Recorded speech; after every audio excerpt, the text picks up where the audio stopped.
to sing along with me, but she won't sing this song if she reads all the lyrics. She'll pity the men I know. So you're a tough guy, like you're really rough guy, just can't get enough guy, just always so puff guy. I'm that bad type, make your mama sad type, make your girlfriend mad type, might seduce your dad type. I'm the bad guy. Duh.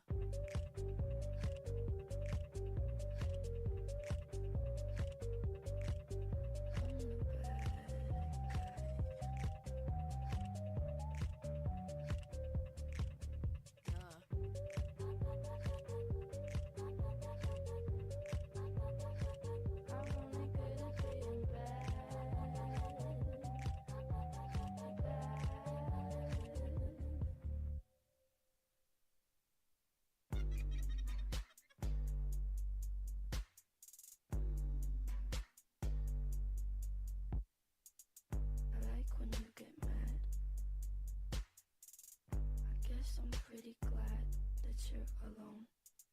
You said she's scared of me? I mean, I don't see what she sees, but maybe it's 'cause I'm wearing your cologne.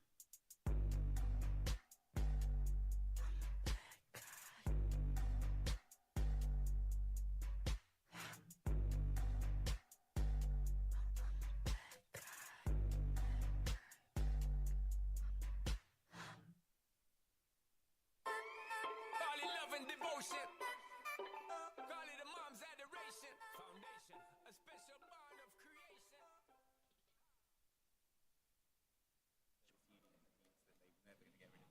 Okay. Should we start? Yeah. Great. Can people hear me? I'm not sure you can. Can people at the back hear me? Holly, maybe go up slightly? Yeah, thank you. Welcome to this event, How to Be a Progressive Realist in a Multipolar World. I'm Laura Chappell. I'm the Associate Director for the Centre for Geopolitics and International Policy at the think tank IPPR. Thank you for choosing to attend a session where, with the kind sponsorship of Amnesty International UK, we'll grapple with some of the really hard stuff. This is a look at how Britain should act in the world. A fast-changing, dark, and sometimes scary world. So what is changing?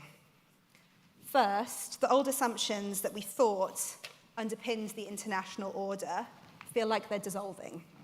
Whether that's the existence of a stable Western alliance, the assumption that we'll have a ever-globalizing neoliberal economy that will deliver across the peace, or indeed faith in multilateral cooperation to solve our collective problems. But second, layered on top of that, there are questions in our domestic politics which are feeding into our uncertainty in terms of what it means to be a progressive internationally. So in the old vision, the UK felt secure in its identity as a liberal democracy, and then our alliances and our actions internationally reflected that. So that meant supporting the rules-based international order, meant supporting human rights, it meant supporting democracy. But our liberal democracy at home is now under some pressure. We're seeing rising populism, declining consent for some aspects of globalization, including immigration, and a strong focus on economic security, the pound in our pocket at home. And these domestic political trends can feel like they weaken the foundations of progressive international action. And then finally, to layer on top of that, power is shifting, as the title of this session suggests. So Britain still matters, but we genuinely living in a multipolar world, and we're a great power no longer. And that's obviously amplified by our difficulties in traditional alliances and America first, on one side of the Atlantic, and then on the other side, a post-Brexit relationship with Europe, which is resetting, but we're still one step away from our position in the past. So, what's the right response to all this change? Do we need to choose between supporting international law, human rights, and collaboration in our long-term interest across borders? and being transactional, extractive foreign policy? Or can we be progressive realists, accepting the world as it is, not as we wish it to be, but still making progressive values real? So we are very lucky to have two brilliant panelists here to share their wisdom with us on these issues. So to my immediate left, the Right Honourable Lord Richard Hermer Casey, Attorney General. Richard's the Attorney General for England and Wales and the Advocate General for Northern Ireland. A life peer and leading barrister, he was appointed by Prime Minister Keir Starmer last year. But Richard has a distinguished career in human rights and public law, for example, acting in some of the most high-profile inquiries in recent years, including representing victims of the Grenfell Tower fire. And internationally, he's advised on accountability for war crimes, slavery reparations, and as Attorney General, Richard continues to shape the government's commitment to justice, accountability, and the rule of law at home and abroad. And then my far left, Sacha Demuc, Chief Executive of Amnesty International UK. Sacha has a long record of working in human rights, most recently on rights in war, affecting families, children, and displaced communities. He spent 6 years as the chair of the board of War Child UK and was previously the vice chair of Citizens Advice, England and Wales. So I'd like you to reflect on some of these key questions. I'll then ask a couple of follow-ups, we'll have a conversation, and then we'll open out for Q&A before we'll try and come back to you just for some closing thoughts. And we are going to have to finish a little bit early. We're going to aim to finish at 1:45. The Attorney General has to get to his next event. But yeah, some opening questions to provoke the conversation. So firstly, how should the UK respond to rising authoritarianism, the erosion of civic space, and threats to the rules-based order?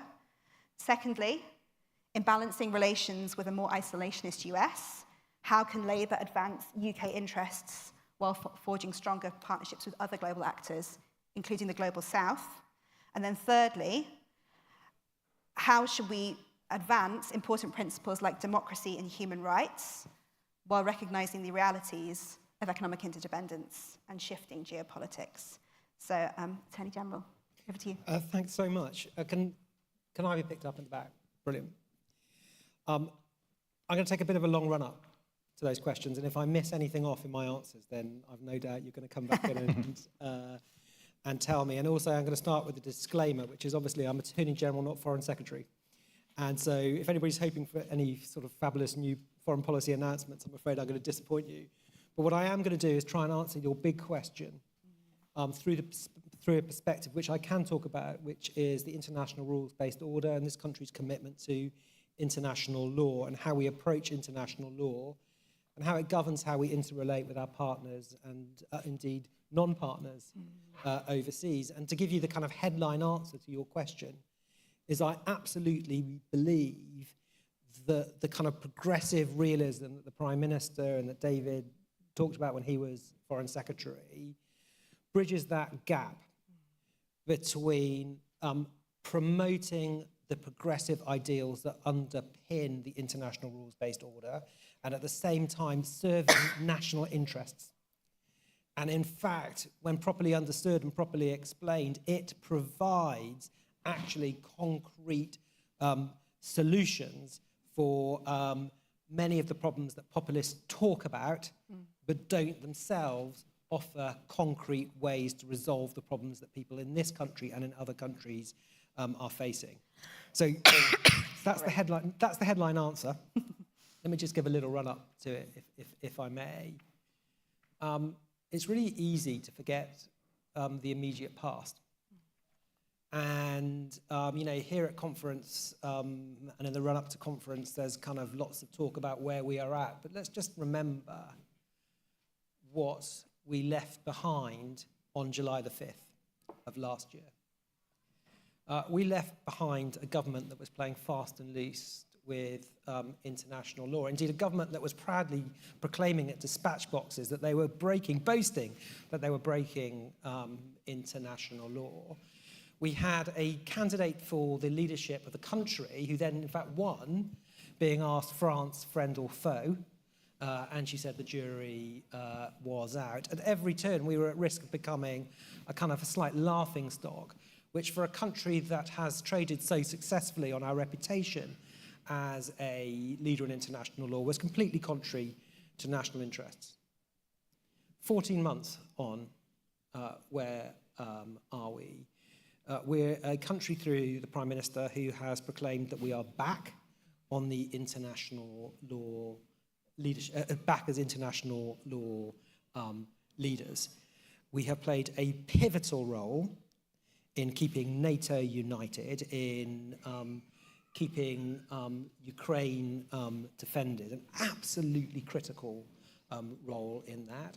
We've taken very early day steps, I mean, almost within the first 6 weeks, consistent with our international law obligations on Israel and Palestine.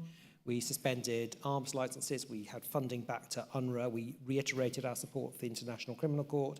We've taken further steps since, sanctioning of settlers leaders and 2 ministers, and we recognised, as we all know last week, the state of Palestine.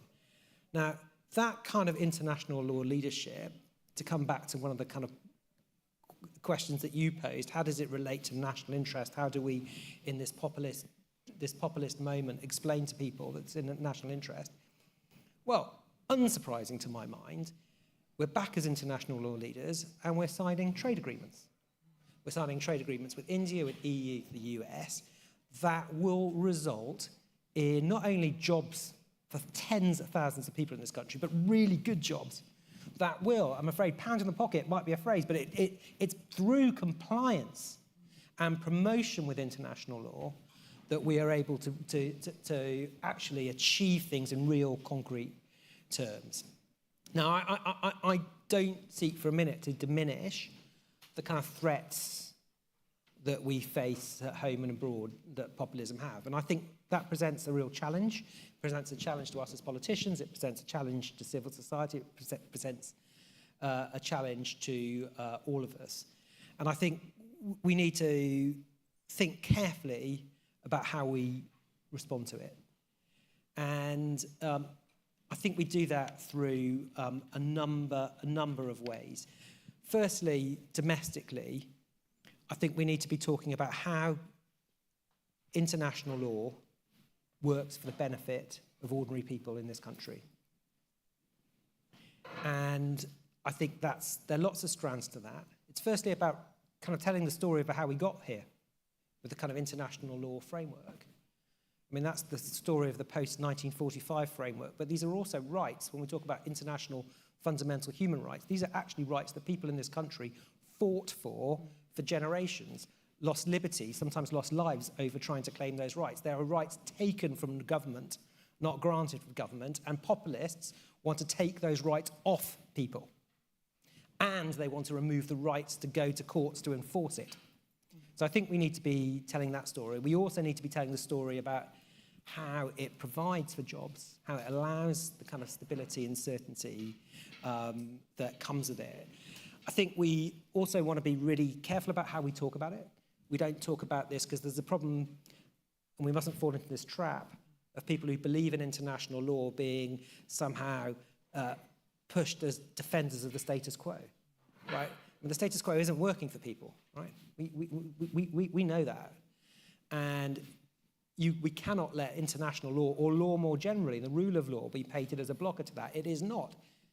It is because we are committed to it that we are able to ensure that international law develops, that is moulded to fit the challenges of the time.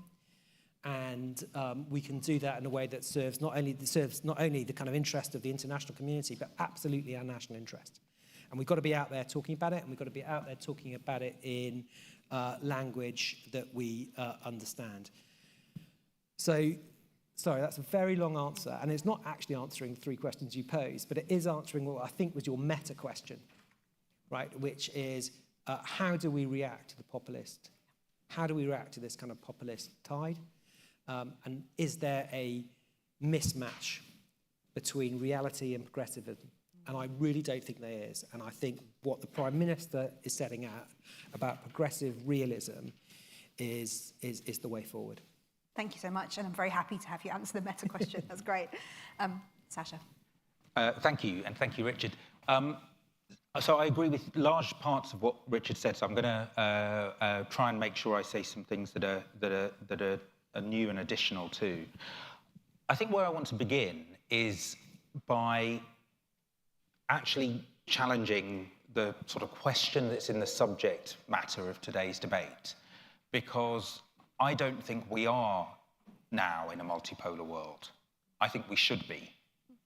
But if we have certainly been on a journey. Only a few years ago, we were in a unipolar world. And again, just so many people here, of course, so much expertise, but just to kind of make sure we're all on the same page, a unipolar world doesn't mean that every single country in the world is in exactly the same place.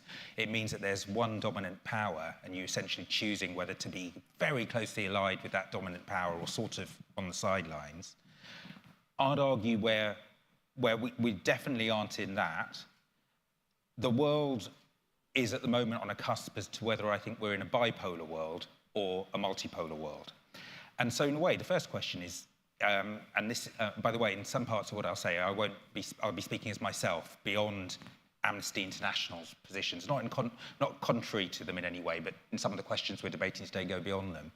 Question for a country like ours is it better for us to be in a bipolar world or a multipolar world? We don't necessarily have the choice as to which one of those is going to happen, but we can decide which one we're going to try and back. And until a few years ago, I think a lot of people in this country, a lot of people in power, a lot of people on the street, wherever you might find them, would have said a bipolar world is better. A few years back, we were in a bipolar world, the United States and the Soviet Union. Clearly, I'm not talking about the Soviet Union or even Russia anymore, I'm talking about the United States and China. A few years back, a lot of people would have said if we can recreate a bipolar world, the United States at the center of a rules-based order and a certain economic approach, and China actually more tied into that than the Soviet Union ever was, great world. The reason why I don't think that that is in the UK's interest now is I don't think that either of the two countries that could lead a bipolar environment act in ways that are in the UK's interests, in different ways.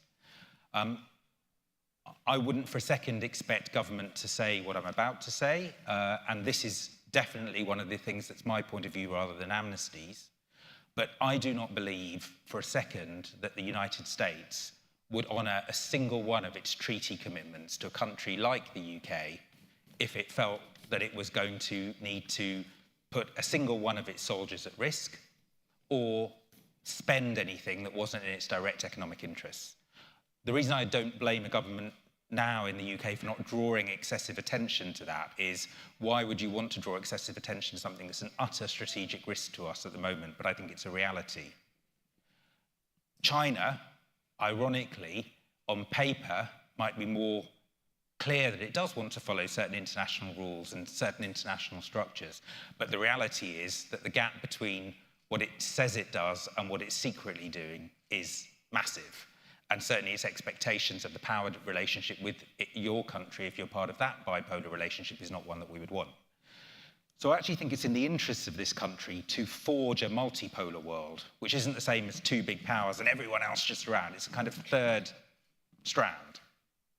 Because I don't believe that we can rely on our interests on either of the two large bipolar powers to be in our interests for different reasons. And I think if you look a decade ahead, we'll be more open and willing to say that as a country if we try to draw attention to the weakness of our strategic relationship with the United States now. I don't think that would be in our interest, and I wouldn't for a second expect, even if the Foreign Secretary were here, that they should necessarily draw attention to that, let alone obviously given your legal role in government that you couldn't comment on that. But I will, but to disagree with you. To disagree, yeah. Okay, fair enough. But regardless, there might be some more agreement on the qualities of the multipolar world, even if you've got a disagreement on the absolute necessity of it. Because essentially what I'm saying is, we've got a moment, a little bit like one might say, okay, Bandung in the 50s and 60s, but we're in a much more powerful place than that as a country. And this is why sometimes it's easy to get stuck in a doom loop. But we aren't economically at the absolute bottom of the world, however challenged our situation might be. And we have an awful lot of other cultural, practical, business, all sorts of things that mean that Britain's influence, if it chooses to exercise influence in a particular way, can be more powerful.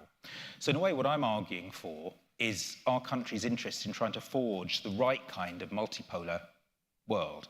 And it won't surprise people to hear that the kind of multipolar world that I'm talking about, between those two other powers, has an alliance of forces. It won't be Britain on its own.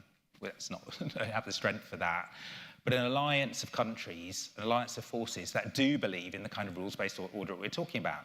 And there are people more ready to be part of that than you might think. One of the greatest strategic blunders that you could possibly argue the United States has recently made is to turn India from being a potential strong supporter of that bipolar to now floating around in that middle, ready to be part of a multipolar order. It doesn't want to be part of China's ambit, for sure.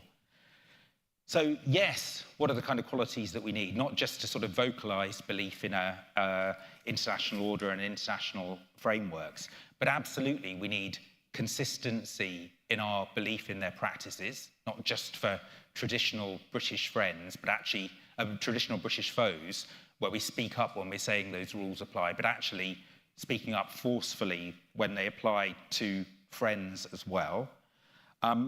We need to absolutely walk the walk domestically on what that means for us.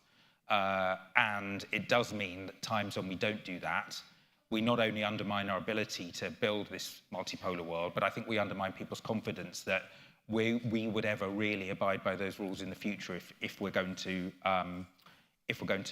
talk about that.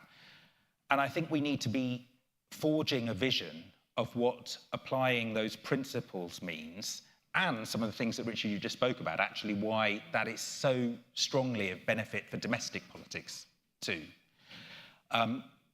The thing that I'll conclude with on why I think that's so important and why I think the UK could and should play a leading role within it is that a multipolar world doesn't then just mean that that force in the middle and the two other forces kind of exist as three corners of a triangle, all sort of facing each other. They might if they all had exactly the same vision, and the only things that were really in that triangle were their military strength or their economic strength, the kind of Orwellian world. But that's not the kind of multipolar world I think we could see. You can see, if you're strong, and particularly we're in a much different position than just the non-aligned movement was in the 50s or 60s, economically. We forge the right kind of alliances in the middle of that multipolar world, based on the principles that we really believe in, that it would have a much stronger influence on either of those two other bipolar forces than forces such as the non-aligned movement were able to have in the bipolar world that we had previously. And then the final thought that I say on this is, one of the reasons why I think it's important is, I think it could form the basis of defining a positive and patriotic vision for what this country's role is within the world, that is something that I think is a desperately important plank to counter what otherwise happens, which is that vision appears to only be supplied by, and frankly even believed in, by populists who otherwise in every way are anti-rights and frankly don't have any other policies that add up either. Thank you so much. So I'm going to ask a question of both of you, but if you also want to come back to Sasha's points, please do. So both of you have a really positive vision that we should be leaning towards, which delivers progressive values and also UK interests. But both of those visions, whether that's building a multipolar, alternative sort of set of powers acting together, or if that's reforming international law so it feels fresh and it feels like it delivers for people at home.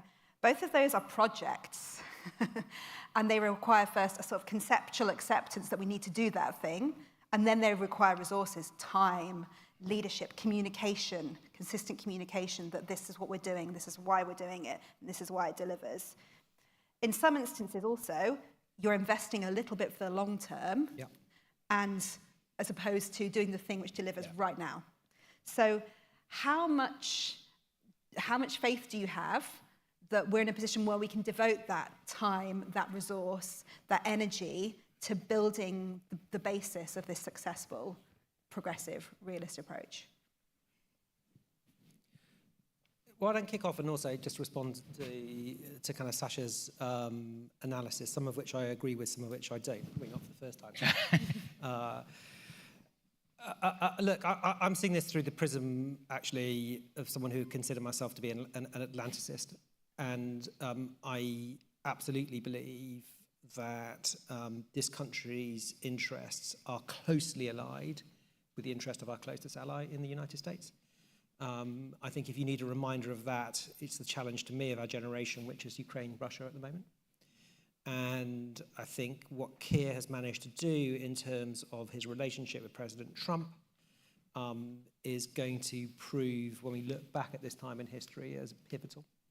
And I think that relationship, I mean, obviously, different political traditions between the Republicans and the Labour Party, everybody knows that. But I think that relationship will endure and will remain exceptionally important. That doesn't, of course, tie down the United Kingdom. And where I do agree with Sasha is the enormous opportunities for the United Kingdom. And I think we should not be talking down this country. We are a P5 nation. We are one of the most highest performing economies in the world. We have a reputation throughout the world, notwithstanding what the Tories try to do, as rule of law leaders. When I go all around the world, the kind of palpable sense of relief that the United Kingdom is back as a good faith player in the room it's so apparent. Now, this is an opportunity. I mean, as well as a good thing for the globe, because it keeps us all tied in together, it keeps us bound by our shared commitments, whether on a kind of human rights treaty or a trade treaty or a military alliance treaty, whatever it is, it's also huge opportunities for this country as a leadership role. And it is one in which we should be looking certainly towards the global south in terms of building partnerships. It means a clear-eyed assessment of how, for example, we engage with China, absolutely working together where we can, absolutely clear what the lines are for us on that. These are huge opportunities. And so I actually want to pick up on a word that Sasha said, because to progressive realism, I absolutely think we should be portraying this as patriotic progressive realism, because it is overwhelmingly in the interest of the country that we play this role. Now, to come to your question, if I may, look, the issues of the moment. Let me take the most kind of pressing political one at the moment. Let's take immigration and asylum in this country and how international law is being portrayed there. It's not something that we are willing to just say, okay, well, we'll work with partners to amend, let's say, the European Convention or a protocol to the European Convention, and that's the answer, right? Because those things take time. And it is a pressing issue that is rightly being pushed on us by voters. And so the obligation on government is to do things that you can do in the short term, and we're doing that, we're taking lots of steps, not least because we're back complying with international law, so we can kind of get agreements with France and Germany to do the things we need to do. But it doesn't prevent us taking, at the same time, a kind of multi-track in slower time, sorry to use that phrase, slower time approach, which is working with partners to say, are international instruments working in the way that we're designed? If not, how do we collaboratively, with the UK as a leading voice in the room, how do we collaboratively work to allow them to progress? Now, that is medium term, but we're not going to take our eye off the ball on the short term. Thank you. Yeah, thanks. And just on the Atlanticist point, I mean, I even if actually it doesn't necessarily fundamentally change the question that we're talking about, how do we want to forge a multipolar world? I really hope I'm wrong. I really hope I'm wrong on my kind of point of view on the reliability of the United States. You know, I grew up in the United States. My youngest sister was born in the United States. She still lives there. I just came back from there.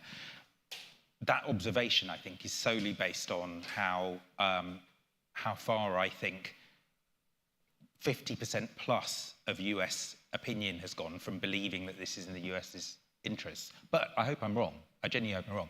But to the question, I think it is possible, but only if there is. So just to sort of remind myself, the question I'm answering, you know, in a way, can we make the long-term journey that we need on this. I think it is possible, but only when you establish a really powerful and positive sense of national mission. And I don't think we've done that yet. So in absence of that, it isn't. But when you do, not only are you able to strong sense of national mission built on some very firm and clear pillars, and not 100 pillars, but 5 kind of key pillars that make sense to the country to go for. And in the absence of it, even if some of those pillars are right in your policy, they don't have the resonance that they could otherwise have. And what certainly happens in terms of public debate is that something else fills the volume of public debate as the country's #1 issue. And I don't say that to in any way dismiss the idea that there is major national debate which genuinely is many millions of people around the country feel around asylum and immigration. But I think there's also a point which is it feels like the country is in drift to wherever it's going. So in a way, everyone is then defining how that debate feels against essentially, is the journey for the country that if we sort of took the right choices, we could be back to a world just as comfortable as it seemed it was in the 1990s? Or actually, are we saying, no, the world is going to be very different. Here is how we will have a particular place in it and what that's going to mean. This is what it's going to mean that the country needs to be stronger in. This is what it's going to mean to recognise where the country is in that. We aren't talking about being multipolar with us being on that top level, but we're going to lead something that involves others in a stronger way on that. And these are the costs it's going to make for us. I don't just mean costs in money terms, although obviously I do. I mean, it actually lets you explain some of the realistic costs about things not being as comfortable as they were in the 90s. But in the absence of that, all of those things just seem like the failures of the establishment to deliver. And the establishment sometimes plays into that by, frankly, let's face it, there have been enough progressives who have been living at the more comfortable end of an economy that's been quite stagnant for a lot of people, that's been a lot less uncomfortable. So it is easy to critique that comfortable top of the ivory tower has been comfortable, because it has been. But in the absence of any kind of vision, stones chucked in that way appear to be absolutely the only kind of legitimate thing. And I think that's what's lacking, and that's why I sort of worry that the journey to this isn't going to be possible on that long-term question, because without that, it isn't. Super. Okay, let's bring some questions into the conversation. Can I see who would like to ask a question? Yep, front row here, and then in the middle there. Let's take one more if there is one, and we'll take them in threes. Do we have a third? Okay, and then the woman there. Okay, let's start at the front. Thanks, Ellie. Thank you so much. Can you hear me? Yes. Yeah. I'm Olivia, I'm CEO of the Work Rights Centre. My question is for Richard Harmer. You mentioned that we need to talk about the value of international law for British citizens. I'm really interested in how we might do that. And my question is, do you think that there's currently too narrow of an understanding of human rights as something that we only do as charity for migrants and asylum seekers? And if that's the case, how might this government bridge that gap between migrants and citizens? Because I think we can agree that you can't have human rights for one group without the other.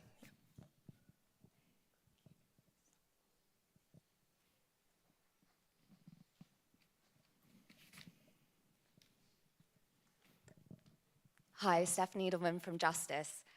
You talked about immigration and the ECHR.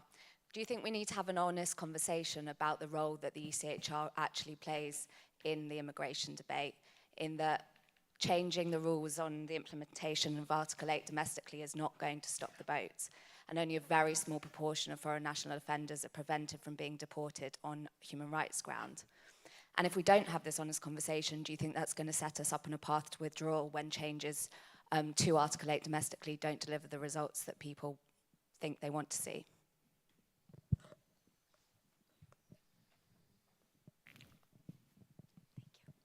Hi, Callie Lewis from Protection Approaches. Thank you for this panel.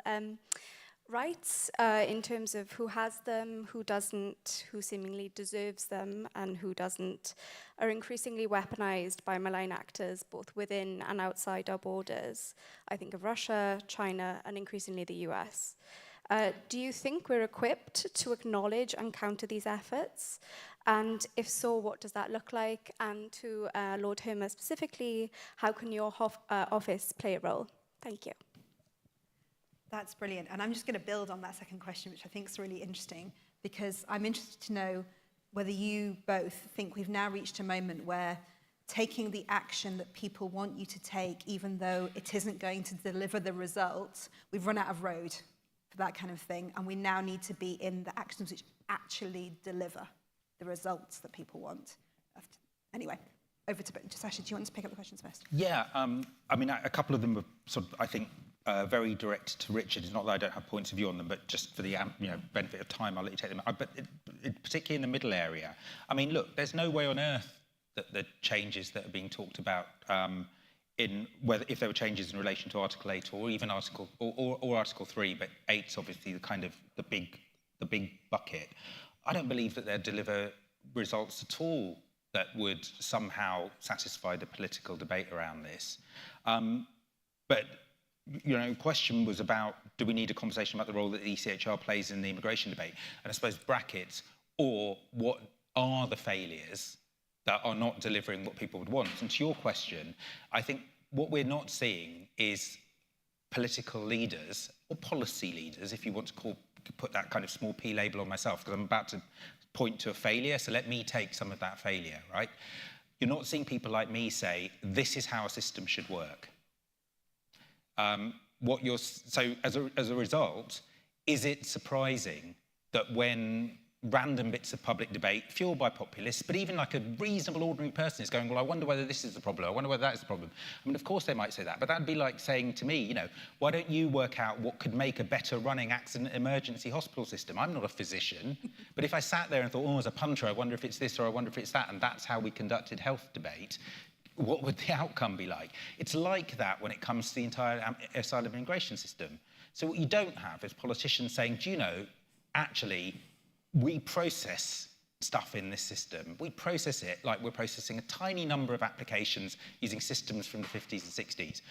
If I was building it today, would I have huge amounts where I'm actually asking people who are at risk, because I want to protect them at risk, and I want to get them to protection as quickly as possible, to be accessing through an online system something that could get them pre-approval and indeed help them understand how to get out of where they are safely to get to us as quickly as possible. That's what I'd be building now. And I don't want to just chuck this sort of blame absence at politicians, I really don't. People like me have also not done this, perhaps because we felt like we're constantly defending against the attacks on the frameworks underneath or the principles here, or maybe we haven't particularly skilled ourselves to go, well, actually, if I was creating it today, what will I build? But that's what I think becomes the key. If I was creating it today, what would I build? It's far easier to defend things if you're for something, not just the past or, you know, but at the moment, what we've got, the same thing was thrown at me in a question about DEI recently. And I said, actually, you know, biggest concern that I've got, if you were to say, just forget about the attacks on it, what's your biggest concern in DEI? I'd say, my biggest concern is how today, if a working class white boy is growing up, there's absolutely no way that their opportunities to education, their opportunities to career development could possibly be as strong as mine were for the experience that I had as a middle-class brown boy.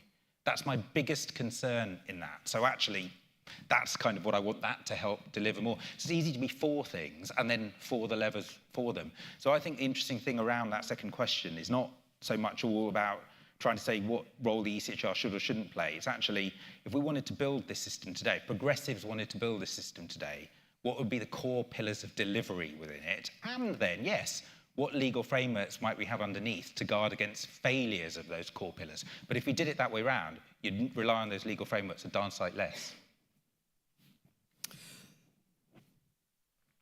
One of the kind of themes that underlies, I think, probably certainly the first two questions and probably all three is, are human rights the preserve of one group but not everyone? And the answer to that is in the name. Right? These are human rights. They apply to all. always have done, as we've understood human rights in the modern era, always will do, certainly under this government. So I just want to be very clear about that. How do we explain to people the value of international law? I think, firstly, we need to, when we're talking about international law and we're trying to be out there and explain it, we need not just to be talking about international human rights law. We need to be talking about the whole framework of international law and what that provides. So it governs pretty much every aspect of our lives, right? We're only able to trade with other nations because we have international law agreements with them. You're only able to take a flight from here to New York because international agreements govern every second you're up in the air. We are only able to be doing everything we can to support Ukraine because we have a multilateral agreement that is NATO. I mean, so agreements govern every aspect of our lives and they benefit everybody that we have those frameworks. We also then have the international human rights frameworks, and I think it's really helpful to always remember where that and why that post-1945 framework came into being, the importance of it. And again, in a way I kind of touched on at the beginning, I don't shy away from trying to explain why it's absolutely overwhelmingly in our national interests to comply with international law in kind of real ways. I mean, the trade agreements that we've got, we couldn't have got those if we were playing fast and loose with international law. To turn to the question of small boats, right? What you can practically do to stop small boats is, for example, and we say boats, but I've seen these at the National Crime Agency. They're not boats. They're kind of the rafts I wouldn't let my kids go in a park lake, right? They're death traps, right? The way you stop those is by not letting them out of French shallow waters, or you stop them being taken, often from Turkey, through other European countries. Now, in order to do that, you need to reach agreements with France and you need to reach agreements with Germany. And we've done that. A vet did that with both small boats and the new one-in, one-out policy. And the Germans have agreed to amend their domestic law. Now, it is inconceivable that if we were playing fast and loose with our commitment to the European Convention of Human Rights, France would have entered that agreement with us, or Germany would have changed their law. I mean, remember when the kind of in the madness of the Rwanda scheme, it was Rwanda was insisting that the Tory government doubled down on its commitment to Article 3 before they would enter the agreement with this country, right? So those are practical things. So we do have a problem that we are determined to address with small boats, and indeed also the backlog in the asylum system that we inherited, I hasten to add. And we are determined to do that, but we need to kind of weave in to the narrative as to why international law provides practical outcomes, those kind of difficult issues, right? The issues in which the populists would seek to attack us on, to explain actually why it's compliance that's the problem. Now, none of that prevents us from kind of ensuring that no stone is unturned. Now, the Home Secretary, Yvette, when she was Home Secretary, Shabana's carrying it on, the Article 8 review, and I don't want to prejudge where it gets to, but I don't think anybody is under the apprehension that the problem lies at on Article 8 at the Strasbourg level because of this principle of subsidiarity. So states are effectively allowed under Strasbourg, the way Strasbourg has developed its case law, a huge amount of leeway. I do think it is legitimate for us to look at how it is being applied and whether it's being misapplied by caseworkers or by first-tier tribunals, and being proactive, if it is, in trying to correct that. I think that's perfectly appropriate. It's not undermining the convention in any shape or form. But that is just one of the kind of, I anticipate, a whole range of things that we can do to improve those parts of the system. And actually, rather than promise things we can know we can never deliver, which is a fatal mistake, see Cameron, right? We're actually determined to get down into the detail, apply without preconception an analysis to work out the best way through. I hope that answered the question, sort of. And just to say, Sasha, I think your point about what do we want to build is also a good challenge for a think tank to keep us, that should be our space. What are the bold, practical ideas take us forward. So we'll take that as well. We won't leave it with you. Right, we've got time for another round. Who would like to come in? Yep. At the back, and then here, and then the man there. Hello, Jonathan Kasembe from Refugee Action. I'm here with my colleague from the Refugee and Asylum Seekers Voice. We're here to just kind of like hear what you've got in terms of rights of people seeking asylum. At the moment, we've got people in the asylum system who are not allowed to work, and for them to be allowed to work, they've got to be in a system for at least a period of a year before they can apply for the right to work, and this is only in a certain profession. And I'm just wondering whether the introduction of the ID cards will stop people from being allowed to work. And maybe another question would be, what will it take for the government to remove the barriers for the right to work for people seeking asylum in the UK? Thank you.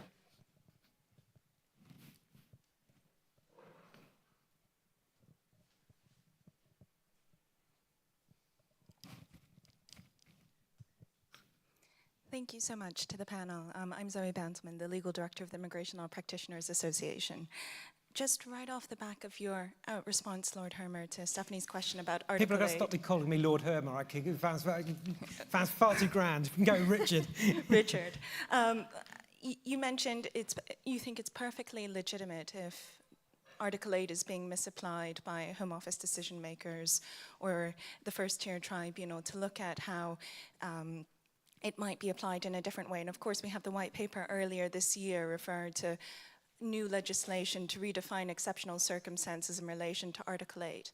And I'm just wondering, in all of this rule of law arc and the importance of the rule of law, including the international rule of law, is there not a risk that these short-term solutions to address the portrayed problem of migration and of the migrant, are they not creating an issue insofar as judicial independence might be undermined? Is this not a problem where Home Office decision makers come to a wrong conclusion, or the first tier tribunal does, that couldn't be solved by the higher courts looking at it, by our appellate processes, by the rule of law?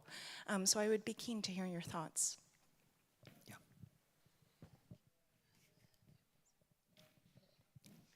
Hi, I'm Alfie Prothero. I work for a charity called Hope for the Future, which do climate and nature work, specifically on democratic engagement.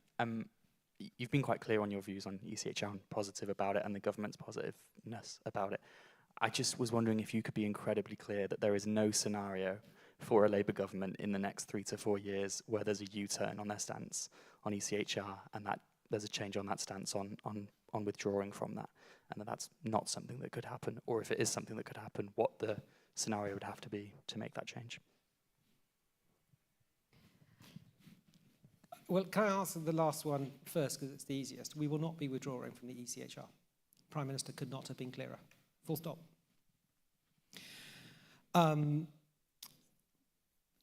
So that was the easy one.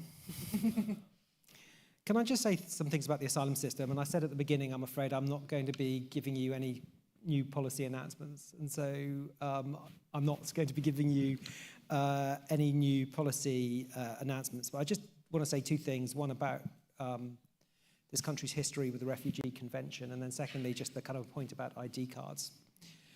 All of us in this room will know why the Refugee Convention came into force. And I speak as the grandson of immigrants. And I think it's incredibly important, not least at this particular moment, that we're really clear about the extraordinarily positive contribution to Britain that refugees and indeed migrants have made to this country. I mean, I gave a speech in the city of London 2 weeks ago, referring to the fact that it's the Huguenot entry into the city centuries ago that really kind of proved the catalyst for the city becoming what has been a huge driver for this economy and remains an enormous source of wealth for this country. And so I think it is incredibly important for us to be out there talking about that and talking about the really positive contribution. ID cards. Look, I remember being bitterly opposed to them when Tony Blair sought to introduce them. But I think the world has moved on. I mean, I have certainly moved on. And I think, I mean, the kind of grounds in which I opposed them, well, I don't know how long, just quite a long time ago, the world is a different place. Our notions of privacy are entirely different. If I look at what is on my phone and what, you know, despite all the time I try and get the cookies off, you know, what various vendors have by way of information about me, it is that is going to be vastly more than probably that we're going to have as a government. So our whole notion of what is privacy has fundamentally changed because of technology. And I think with ID cards, we need to look at it in two ways. I mean, I do think it is going to make a contribution in terms of what we're trying to do on the immigration and asylum front, not least because of work for those who have no right to work, to stop the draw in. But I also think it's going to have really lots of positive things for us all in terms of access to services and making life easier for us and being a modern, cutting-edge government. So I've definitely been on a journey on ID cards. Zoe, can I address your question about is there a tension between what we want to do in terms of reviewing Article 8 and judicial independence? And absolutely not. So I think there is no tension in either casework guidance being strengthened up and the rule of law. It's perfectly appropriate for government to do that. It's obviously perfectly appropriate for government if it wants to strengthen through legislation the domestic application of Article 8. I mean, the Sovereign Parliament is perfectly entitled to do that in a way that's completely consistent with law. What we need to do, as you say, right, if there are decisions of the kind of first-tier tribunal, upper tribunal we don't like, we need to appeal them.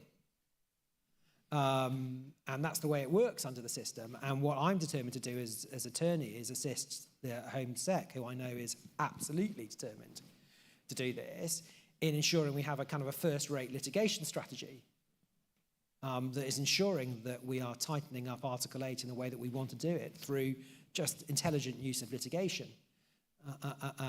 And we inherited a system in which really wasn't working nearly well enough. And so all those things are entirely consistent with the rule of law. Home Office guidance to those who work for it and make the decisions. Legislation where legislation is necessary through Sovereign Parliament. And a proper litigation strategy. At the same time, making lots of the positive case that I've been doing for the convention and for the practical advantages, and also pushing back, if I may say so, at what is often a mendacious campaign against it. And I mean, you know, the classic example being, you know, if you ask lots of people who are attacking the Human Rights Act, will give us an example of, you know, a case. They'll go, well, it's the Chicken McNugget case. It's human rights gone mad, it's Chicken McNuggets, right? And you go, well, what's that case? Well, that's where, you know, somebody had to stay because their child liked Chicken McNuggets. Actually, that is 180 degrees wrong. Right? 180 degrees wrong. It was mentioned kind of in passing in the first-tier tribunal, in the first level of case, because there was consideration, although it wasn't relied on in the decision, of the particular medical condition of a child, which include dietary conditions. It's then raised at the next level of court, the upper tribunal, who go out of their way to say that a child's liking of Chicken McNuggets is completely irrelevant to Article 8. And yet, the misreporting of it, which must have been deliberate, because you cannot read either the first-tier tribunal or the upper tribunal and think otherwise, the reporting of it has somehow got in the national psyche. So what's the challenge for us? It's to push back on that, and also, at the same time, whilst accepting that we are realistic, that we are leaning in to the problem on small boats, we're not ignoring it, We are doing things about it, at the same time to be out there doing the positive messaging about the convention, of why it works for the working people of this country, for all of us in this country, why it provides practical solutions to the problems that we face, and why it also, and let's forget it when we're talking about, I'm driven by practicality, I'm driven by trying to get solutions, but also let's not forget what that convention is, which is an expression of the best of us, about fundamental rights, things that draw us together as a society. We shouldn't lose sight, we shouldn't cease to be excited by the inspiration that should give us all. And we should be talking about that at the same time as delivering and delivering and delivering. Thank you.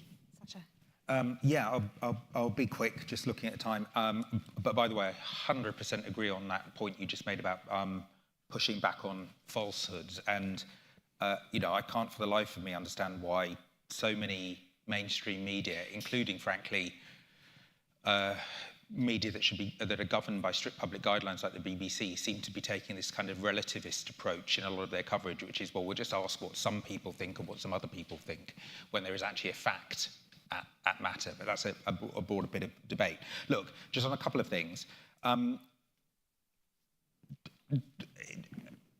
Almost every area of law requires guidelines, which, if they're good guidelines, are principle-based guidelines that are transparent and then don't involve politicians afterwards trying to interfere in the judgments of the independent people who've been entrusted with enforcing said guidelines.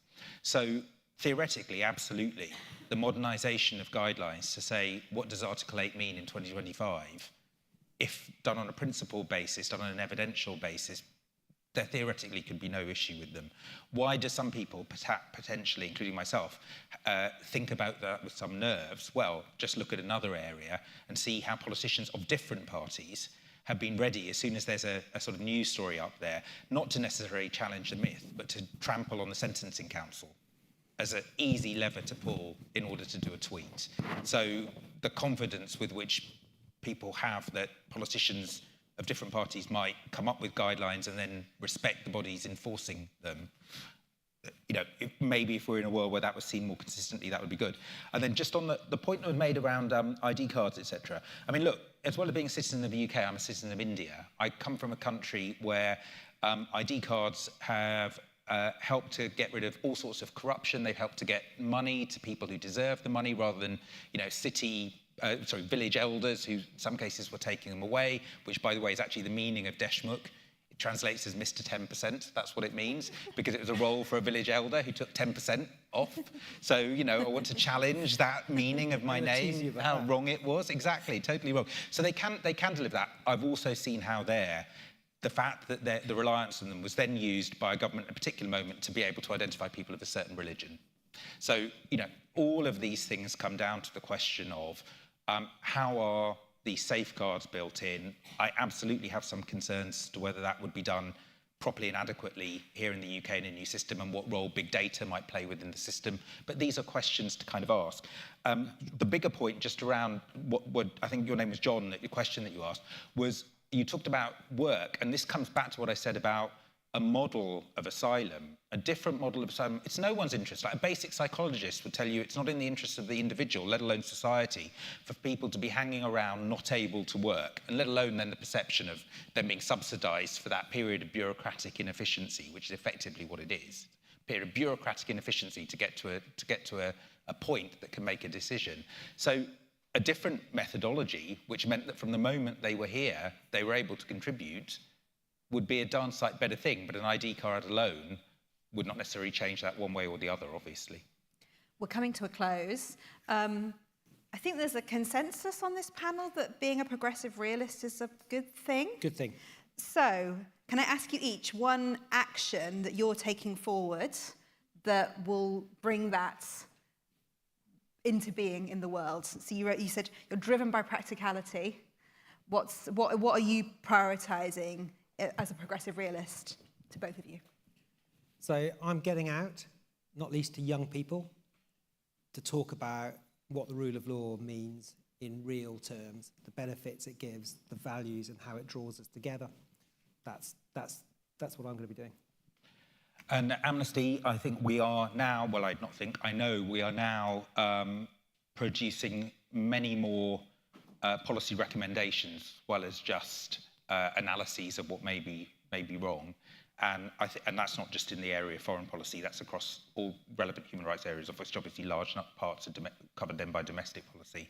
And I think that's going to be super important, because otherwise I think that vacuum is entirely filled by people who've got spurious policies that aren't going to deliver anything, but appear to be the only answers. Could I ask everyone to join me in saying thank you to our two conversationalists? Thank you. Thank you so much. Thank you.